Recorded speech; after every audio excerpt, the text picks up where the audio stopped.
There's lots of backlash against Premier Doug Ford tonight in response to controversial comments he made insinuating immigrants could be to blame for recent anti-Semitic shootings at Jewish schools.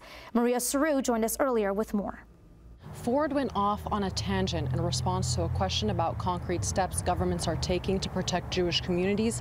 He singled out immigrants, seemingly suggesting newcomers could be to blame for violence directed at Jewish schools.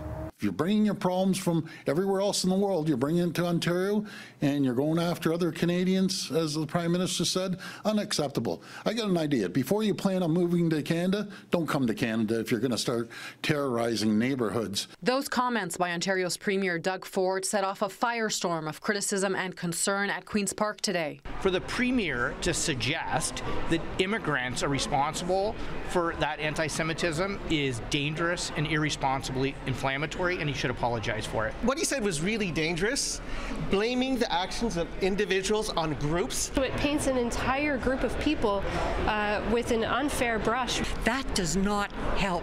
That's going to end up harming people, and he's got to apologize. Yesterday, a Jewish school in Montreal was struck by at least one bullet, and last weekend, 2 suspects opened fire on a Jewish girls' school in Toronto. Police have released surveillance video of the suspect vehicle, but don't have descriptions of the suspects themselves other than they were wearing dark clothing. Unless Doug Ford knows something we don't, he's making a big assumption that, this wasn't some homegrown crazy that went out shooting up schools. But the sentiment Ford is expressing is one shared by many Canadians, political analysts say. That is, whether you're an immigrant or the child of immigrants, come here, protest the war all you want, but can it with the overt anti-Semitism and the violence. And his words will resonate with a portion of his voter base, experts add. He's saying things that will be repeated easily by his electoral base. This is really consistent with a conservative playbook of positioning the leader as someone who can protect the political community from outsiders. Ford made his comments at the opening of a new vaccine production plant in Toronto.